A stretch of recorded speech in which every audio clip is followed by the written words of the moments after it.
Bonjour Marc Le Boucher. Bonjour. Vous avez sorti un livre dans un temps record. Il s'agit de la première biographie du pape Léon XIV. Il était à peine élu que le bouquin était déjà sous presse. Comment est-ce que vous avez réussi cet exploit éditorial ?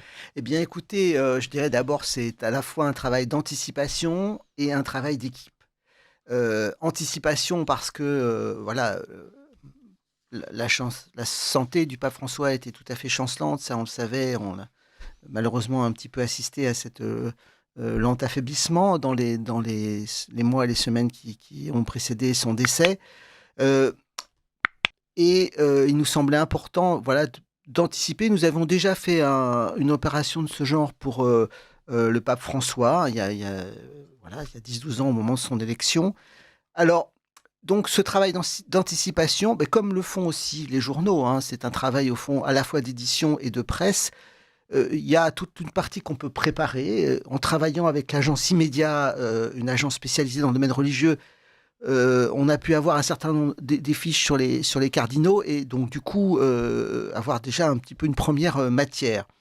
Réfléchir aussi aux différentes hypothèses, évidemment anticiper. Qu'est-ce qu'on fait si c'est Monseigneur Paroline? Qu'est-ce qu'on fait si c'est le cardinal Pizzaballa ou le cardinal Aveline? Donc ça, il y avait déjà une pré-réflexion à ce sujet. Et puis, il y a aussi toute la partie, au fond, rituelle de ce qui se passe au moment de l'élection d'un pape, sur lequel on peut anticiper. Et puis après, il y a tout le travail, évidemment, des informateurs religieux, de Samuel Pruvot en particulier, qui est cette attention permanente à l'actualité. Alors, je soulignerai, j'ai dit anticipation, mais aussi tout un travail d'équipe. Eh bien, nous avons été 4-5 de la maison d'édition de Salvator, avec Samuel Pruvot, qui est grand reporter à Famille chrétienne, à nous déplacer on the field, sur le terrain romain, pendant quelques jours, juste au moment de l'ouverture du conclave jusqu'au samedi qui a suivi, pour à la fois vivre l'événement, c'est-à-dire être présent sur la place Saint-Pierre au moment de l'annonce, déjà de recueillir un certain nombre de témoignages, de voir un petit peu comment les choses, les premiers gestes, les premières paroles étaient accueillis, et puis aussi en contactant des personnes qui ont pu le connaître, qui ont pu le rencontrer, voilà. Plus tout ce travail obscur de l'édition, mais c'est un très beau métier, hein, un des plus beaux métiers du monde sans doute. Ce travail obscur de relecture des textes, de travail de la forme, de vérification des informations aussi, parce que, ma foi, sur la toile, comme beaucoup de personnages publics, il y a des choses qui circulent qui ne sont pas forcément exactes, voire des fake news. Tout ce travail obscur de la forme, puis la maquette, les photos, l'édition du texte. Alors, donc je tiens à dire à tous les futurs cardinaux, surveillez bien ce qui se passe du côté des éditions Salvator. Voilà, après tout, le prochain pape, c'est sans doute eux aussi qui seront capables de nous l'expliquer avant même qu'il ne soit élu, ou presque. Donc, vous avez raison de souligner un des aspects très intéressants du livre, c'est il y a bien sûr cette biographie du pape Léon XIV, mais il y a aussi le fait de raconter dans le détail et comme un véritable reportage qui est valable évidemment pour Léon XIV, mais pour tous ses prédécesseurs et ses successeurs, comment est-ce que ça marche, comment le conclave est réuni, comment les cardinaux votent. Et il y a notamment cette phrase admirable qu'on a entendue, mais que je me permets de répéter, c'est ce que dit le cardinal au moment où il vote. Je prends à témoin le Christ Seigneur qui me jugera, que je donne ma voix à celui que, selon Dieu, je juge devoir être élu. Et ils font ça dans la chapelle Sixtine avec la fresque du jugement dernier. On sent qu'ils engagent un peu beaucoup d'eux-mêmes dans ce choix électif. Oui, absolument. Il y a de fait, à plusieurs reprises, c'était même au moment de l'élection du pape François, je me souviens, le cardinal Barbarin, avec qui j'avais beaucoup parlé à l'époque, m'avait dit, au moment où on est dans les congrégations, les consultations pré-conclave, et au moment où on rentre au conclave, on sent cette pression, physiquement même, effectivement, sur cette décision qui va être prise, sur cet engagement personnel et collectif de l'Église. On sent aussi le regard du monde entier qui est porté sur cette assemblée d'hommes qui vont devoir prendre cette décision de choix, mais aussi accueillir la décision du Saint-Esprit. Donc c'est vrai que on voit bien, c'est très très bien raconté par Samuel Pruvot dans ce livre, la manière dont progressivement un cardinal qui rentre rouge en couleur au conclave, à un moment donné, peut se retrouver petit à petit, l'objet du vote de ses confrères, en prend conscience et mesure toute la gravité de ce qui est en train de se passer. C'est très très bien raconté, presque comme un roman, franchement. Ah, mais le moment où Samuel Pruvot décrit la façon dont Léon XIV, qui à l'époque n'est encore que le cardinal Prévost, entend peu à peu son nom tomber et retomber au fur et à mesure des votes et se dit ça y est, c'est fichu, si j'ose dire, c'est moi qui vais être pape. Il y a effectivement une qualité littéraire de cette évocation qui est tout à fait remarquable. Juste avant d'arriver au sujet du livre, Léon XIV, à ce remarquable travail de biographie, il y a quelque chose qui était aussi intéressant, c'est la manière dont avant de rentrer en conclave, les cardinaux reçoivent des livrets détaillés sur les profils des papabili avec des indications sur les affinités idéologiques qu'ils peuvent avoir avec tel ou tel clan et les prises de position. C'est-à-dire, vraiment, jusqu'aux portes du Vatican, il y a des gens qui essayent d'influencer le vote. Et oui, ça c'est un détail, qui n'est pas un détail d'ailleurs, mais c'est très intéressant d'avoir pu mentionner cette information dans l'ouvrage. Page 22. Tout à fait, merci, vous êtes très précis. Comment, de fait, il y a certains, sans doute, lobbies ou groupes de pression qui essaient d'influencer le vote en fonction de l'image qu'on peut avoir de tel ou tel cardinal. Il est vrai que certains prennent des positions publiques très tranchées. Voilà, on peut penser à Monseigneur Sarah, donc qui s'est beaucoup exprimé, opinion dans ses différents ouvrages en particulier. Hein, voilà, par exemple, on peut penser aussi au cardinal Ulrich du Luxembourg, qui lui a des idées sans doute qu'on pourrait juger plus progressistes, en tout cas marquées par d'autres spiritualités. Donc effectivement, il peut y avoir des groupes de pression qui se disent, voilà, ça va faire avancer notre cause, ou ça va faire avancer tel ou tel intérêt dans l'Église, ou telle spiritualité au groupement. Et en effet, on a ces pressions un petit peu sournoises, ou en tout cas voilà, qui s'expriment.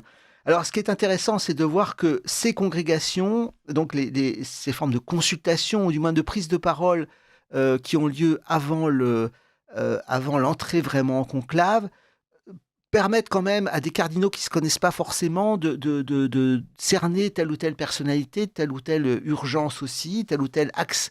Voilà. Et moi, je me souviens que aussi, au moment du concile précédent, quelqu'un m'avait dit, bah voilà, en écoutant tout le monde, on s'était dit, moi je me suis dit, comme on dit, il n'y a pas photo, pour parler familièrement, il y a deux figures qui émergent, c'est Monseigneur Bergoglio et Monseigneur Taglé. Voilà. Donc peut-être que là aussi, ils se sont dit, tiens, il y a tel là. Et puis en général, ça permet aussi de ne pas forcément se limiter aux seules figures dont on parle beaucoup. Ça, c'est quand même intéressant. Alors là, en plus, il est vrai que le cardinal Pruvot était un poste extrêmement stratégique, puisqu'il était au dicastère des évêques, donc il a vu passer beaucoup de... C'est lui donc Voilà. qui préparait la nomination de Voilà. tous les évêques du monde entier. Ce qui veut dire qu'il connaissait les évêques et que les évêques le connaissaient d'une certaine manière. Et effectivement, on sent le pape François l'avait installé à un poste où, par rapport à cette multiplication des cardinaux faramineuse, puisque donc le pape François en a cardinalisé beaucoup plus que ses prédécesseurs, et il les a cardinalisés d'un pôle à l'autre, sur les deux hémisphères, donc avec des gens qui ne se connaissaient pas forcément. Le cardinal Prévost était, lui, un des liens de connaissance de toute cette population cardinaliste. Vous sortez une biographie du pape Léon XIV parce que, à votre avis, est-ce que le pontificat de Léon XIV est contenu dans la vie qu'a menée le cardinal Prévost ? Est-ce qu'on peut dire que la vie de l'évêque et du prêtre, en fait, préfigure totalement le pontificat du pape ?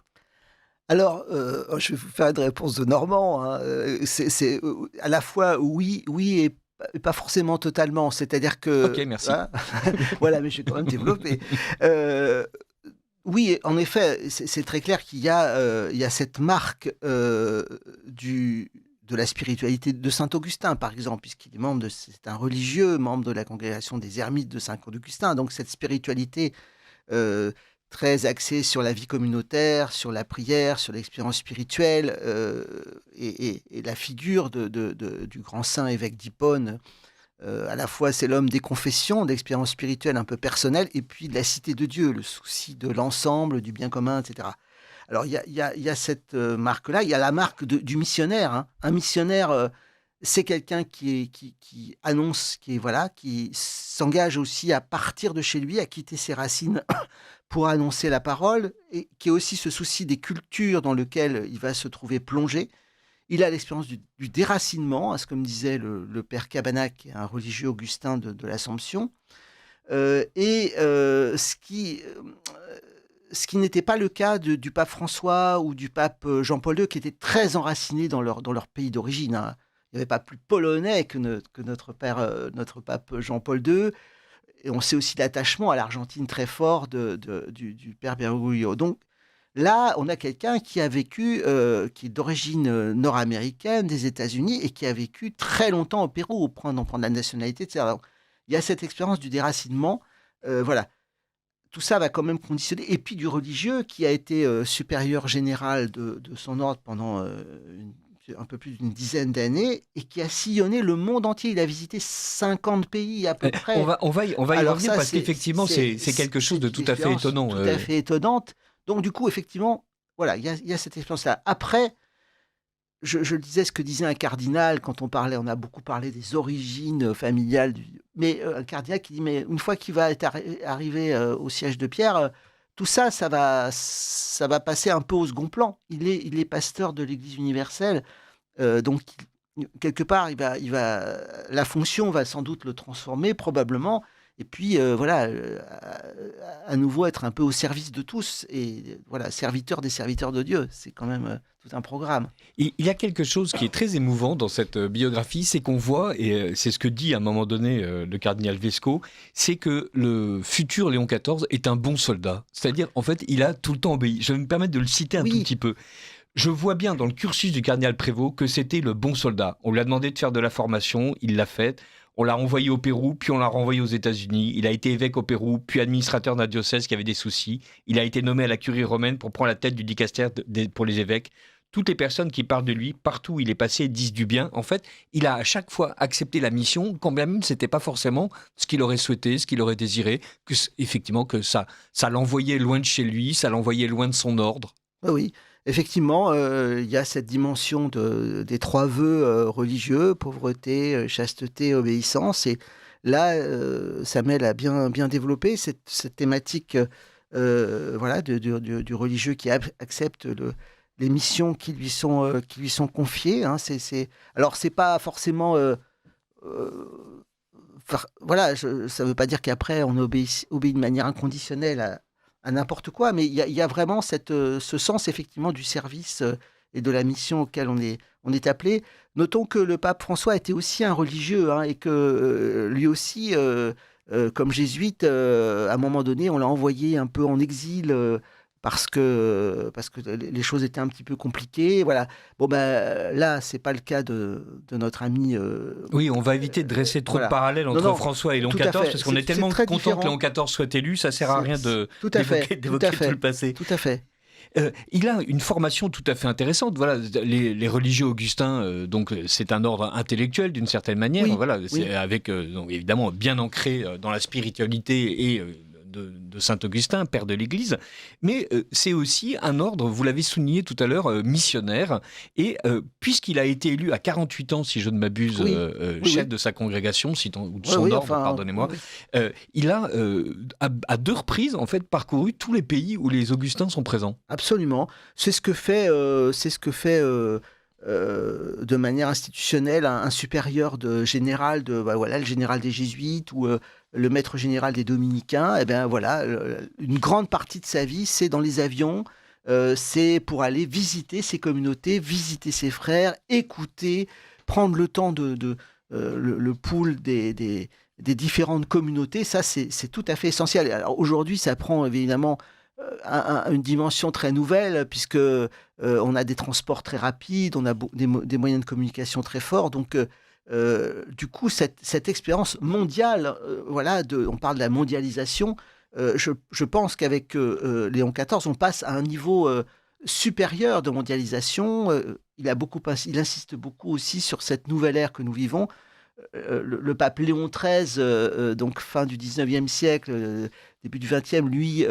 c'est vraiment l'attention aux changements économiques et sociaux du 19e siècle et de ces choses qui changent, hein, ces choses nouvelles, Rerum Novarum, et ben là, ça va être justement l'ère numérique et aussi l'ère des communications. Je rappelle que je suis en train, avec plaisir, de recevoir Marc Le Boucher pour Léon XIV à l'apôtre de la paix, cette biographie remarquable et express qui vient de sortir sur le pape Léon XIV. Tout à l'heure, dans Vue de haut, je recevrai Clément Veil-Rénal pour nous parler de la gauche antisémite, une vieille tradition de la gauche, justement. Mais tout de suite, reprenons sur Léon XIV. Il y a quelque chose de fascinant dans le livre, donc c'est évidemment la richesse des détails. Vous parliez tout à l'heure de ce travail d'équipe, de tous les informateurs que vous aviez, évidemment du talent de Samuel Prévost qui a réussi à en faire une lecture tout à fait agréable. C'est Prévost. Prévost. Oui. C'est pas la famille du cardinal Prévost.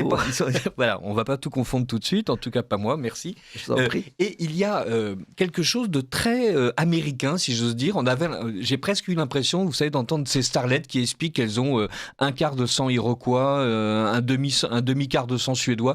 On les toujours ce côté melting pot et généalogique. Et là, donc, on apprend que Joseph Martinez, natif d'Haïti, et Louise Baquiet, créole métisse de Louisiane, natif de New-Orleans, sont tous deux issus de familles mulâtres avec des ancêtres esclaves noirs de Louisiane. Et donc, on parle en fait des ascendants du cardinal Prévost. Et donc, Robert Prévost deviendra le seul pape ayant une ascendance d'Afrique subsaharienne. Alors, je trouve ça épatant parce que Saint-Augustin, voilà, c'était lui aussi un évêque africain. C'était un berbère. Il venait de l'autre côté de la Méditerranée. Et donc là, non seulement ce pape extrêmement international par ses fonctions, par le dicaster pour les évêques, très international par ce qu'il a été auparavant à la tête de la congrégation des Augustins et qu'il a visité tous les pays, est aussi un pape qui, presque physiquement, est lui aussi un pape enraciné un peu partout. Ah oui, alors ça c'est vrai que c'est... Alors c'était déjà un peu le cas pour le pape François, puisqu'il avait des parents italienne et argentine, mais c'était rien du tout. Il se contentait d'être un immigré italien en Argentine, ça ne va pas chercher très loin. Écoutez, oui. En tout cas, là effectivement, on a une pluralité d'origines qui est c'est vraiment assez singulière, hein. Et puis il y a également la Normandie, il y a également de fait, semble-t-il, un peu le nord de la France aussi. Ce qui est intéressant, c'est à l'image de notre monde, hein, aujourd'hui aussi diversifié. En même temps, c'est aussi, je crois, une invitation peut-être à travailler pour ce bien commun dont il parle aussi dans la filiation de Léon XIII. C'est amusant de voir qu'il y a un des évangiles canoniques, c'est l'évangile de Matthieu, qui évoque une généalogie. Hein, alors là, c'est la généalogie du Christ pour montrer aux communautés juives que le Christ s'incarne et s'inscrit dans cette filiation. Là, c'est un peu différent, mais c'est très intéressant de voir combien l'opinion s'est focalisée ou s'est passionnée sur cette question de généalogie du pape. Ça, c'est tout à fait nouveau. Enfin, il y a eu beaucoup de choses. Il y a des généalogistes qui sont amusés à remonter des arbres généalogiques, et jusqu'au pape qui m'a demandé personnellement, regardez un petit peu l'origine de mon nom. Alors c'est vrai que ce nom de Prévost, il est hyper français. On le retrouve au Québec aussi, hein. Et moi, dans mon village du Cher, il y a des Prévost. Voilà, donc c'est un peu partout, hein. Alors le prévôt dans l'étymologie, c'est une sorte de fonctionnaire de police dans l'Ancien Régime, voilà, après un peu une sorte de préposé. Donc voilà, c'est une image de nos racines plurielles. Et ce pape donc pluriel est en même temps devenu le pape de tous les catholiques dans le monde entier. C'est un signe d'ailleurs qui dépasse largement la seule religion catholique, puisque voilà, quand il y a 1,4 milliard personnes qui sont censées vous écouter, forcément il y a un pouvoir d'influence qui dépasse même celui de Kim Kardashian. J'essaie de prendre les comparaisons les plus justes. Oui. Il y a quelque chose qu'on sent dans le livre, et notamment grâce à une partie très intéressante qui sont les annexes, où vous faites intervenir des gens qui donnent leur avis, si j'ose dire, sur le pape Léon XIV. On sent que tout le monde a envie d'y croire. On sent que tout le monde a envie que ce pontificat soit un pontificat réussi. Oui, alors on a choisi dans cette partie d'annexe ou de regard croisé d'interroger 4 experts, des gens qui sont très différents d'ailleurs d'opinion et de... Soupa et Salamito. Et voilà, Voilà. ah ben ça c'est l'œcuménisme de Salvatore. Non, mais c'est intéressant comment, effectivement, Anne Soupa montre par exemple comment voilà, se pose la question de la gouvernance et de la place des femmes dans l'Église, et que Léon XIV a permis aussi un certain nombre d'avancées et de mise en responsabilité. C'est intéressant. Comment le gros défi aujourd'hui de gouverner une Église qui est multiculturelle, qui a des traditions différentes, et dans ce monde de mondialisation, ça c'est un vrai défi, et la question n'est pas propre à Anne Soupa. Jean-Marie Salamito insiste sur la dimension augustinienne. Jean-Marie, c'est un spécialiste de l'histoire de l'Antiquité, et vraiment un grand connaisseur de Saint-Augustin, et montre l'enracinement augustinien du pape. Nous avons l'historien Christophe Dickès, là, qui avait fait ce beau succès dans son livre pour l'Église. Historien spécialiste de la papauté. Qui montre qu'aussi il y a une référence à Léon XIII, mais aussi au pape Léon le Grand, et que à chaque fois il y a dans les nominations de pape, dans les élections de pape, une surprise. C'est-à-dire que voilà, on s'attend pas forcément à ce que une des personnalités, une des figures soit élue, et qu'après elle fait des choses un peu différentes de ce qu'on imaginait. Donc ça, c'est quand même intéressant, cette notion de surprise. Et puis Bertrand Badi, qui est un spécialiste des relations internationales à Sciences Po, qu'on entend régulièrement sur les chaînes d'information ou à France Culture, se pose la question de savoir d'abord le rôle de la papauté possible dans le monde. On n'est plus dans la papauté du Moyen-Âge qui pouvait dicter ses volontés aux souverains, aux monarques, mais plutôt un pouvoir d'énonciation de paroles fortes. Le retour au fond d'une autorité morale forte qui n'est pas liée aux États. Et ça, c'est très intéressant. Le pape peut dire des choses que des responsables d'État ne pourraient pas dire, et se soucie évidemment de l'amour du prochain, d'une certaine transcendance. Voilà, c'est le rôle fort du pape.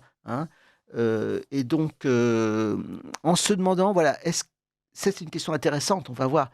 Est-ce que c'est un homme du Nord ou un homme du Sud? Parce qu'il est quand même des États-Unis. Né Il aux a États-Unis. 20 ans au Pérou. Qu'est-ce qui va dominer au fond peut-être dans sa personnalité? Ça, c'est assez particulier. Alors Bertrand Badi dit il est quand même assez référencé, encore homme du Nord. Voilà, pour l'instant. Mais avec ce poids du Sud, on va voir ce qui va se passer. Là, on est dans la projection. Oui, d'autant que quand le pape nous parle, on n'a pas l'impression d'entendre parler un homme du Nord ou un homme du Sud. On a surtout, pour le moment, entendu un homme de Dieu, ce qui est assez agréable. Il y a toute une partie dans ce livre qui, elle aussi, est fondamentale. C'est les défis et les enjeux du pontificat du pape Léon XIV. Et là, on sent que Samuel Prévost et l'équipe que vous avez rassemblée autour de lui listent tous les enjeux. Et c'est en quelque sorte à la fois un bilan en fait, du pontificat de François et les lignes de force de ce que va être le pontificat de Léon XIV. Soit qu'il va devoir gérer une partie des difficultés, soit qu'il va pouvoir continuer l'œuvre entreprise par le pape François. Vous parliez tout à l'heure de cette capacité d'énonciation morale, et on sait que le pape François a tenu à être une autorité morale, il a été parfois très décontenançant pour l'Église catholique, en tout cas une partie des fidèles. Et là, est-ce que, à votre avis, c'est un bilan que vous faites de François et d'une certaine manière des propositions esquissées prudemment pour Léon XIV? Est-ce que c'est une prise de position de Samuel Prévost? Est-ce que c'est un bilan objectif? Alors ça, c'est son travail d'informateur et de lecture. Alors c'est vrai que après, on peut avoir, en fonction de sa propre histoire, en fonction de ses sensibilités, je crois qu'on a essayé effectivement d'être le plus objectif possible. On voit bien comment, à la fois, le pape François a vraiment beaucoup fasciné les gens, et beaucoup à l'extérieur de l'Église. C'est vrai que, en pensant en particulier à des prises de position sur l'écologie, l'encyclique Laudato Si a été un succès de librairie extraordinaire. Tous nos confrères éditeurs religieux vraiment l'ont beaucoup diffusé, et beaucoup de chrétiens se sont là aussi sensibilisés à cette question. Aujourd'hui, on parle de l'Église verte, etc. Et puis à l'extérieur, ça a vraiment vraiment déclenché l'intérêt de gens non chrétiens ou éloignés de l'Église. Après, il y a eu quand même des contestations à l'égard du pape François, venant des milieux plus conservateurs, disant: «Attention, l'islam, faut pas aller trop loin dans le dialogue, c'est compliqué, voilà, il y a toujours ce danger du fanatisme». Heu, des gens disant aussi, la pratique du pape François est plutôt assez autoritaire tout dans sa façon de travailler et de prendre des décisions. Ça a été quand même c'est ressorti, hein, voilà, Vous le dites que on voilà, attend ça du pape Léon c'est XIV ça. qu'il pense les plaies Voilà. de la curie, entre autres. Voilà. Et alors Léon XIV, semble-t-il, lui a cette expérience du travail en congrégation religieuse. Et les congrégations, d'abord, les supérieurs, ils sont élus. Et puis après ça, c'est un travail vraiment avec des conseils, et semble-t-il, au dicaster, il a eu beaucoup cette pratique d'écoute, des avis, des choses comme ça, ce qui n'empêche pas la prise de décision, hein. C'est bien, le cardinal Lavigne explique ça, il dit voilà, c'est quand même quelqu'un qui s'est décidé, à un moment, et se tenir à la décision, la Voilà, vertu de mais on a force. l'impression effectivement qu'il va être un peu moins autocrate que Peut-être, n'a pu peut-être, apparaître François. peut-être, oui, c'est ça. François a dressé un chemin synodal, là aussi, c'est page 116, c'est Voilà, tout à fait voilà. intéressant. On dit, la synodalité fait partie des rares éléments déjà inscrits à son agenda, l'agenda du pape Léon XIV. François a tenu à diffuser un calendrier synodal Tout à fait. qui s'étire jusqu'en 2028. Alors, est-ce que le pape Léon XIV, il nous reste à peine une minute, Oui. est-ce que va se tenir au calendrier synodal du pape François? Est-ce qu'il se sent obligé? Écoutez, ça, on va le voir à l'usage. Je pense qu'il va pas, en tout cas, s'il souhaite infléchir un peu, il ne le fera pas explicitement, à mon avis. Je pense qu'il va s'y tenir parce qu'il était quand même un des acteurs clés, Il du était tout du à fait en synode faveur de sur la chose. la synodalité. Alors évidemment, il a été très clair sur, le chemin plus progressiste, emprunté par l'Église d'Allemagne, hein, et comme disait, mais ça, c'était un peu le choix de François aussi. François disait, on a déjà une réforme protestante, c'est pas la peine qu'on en ait deux. Il a dit ça, oui, oui. Tout à fait. Voilà.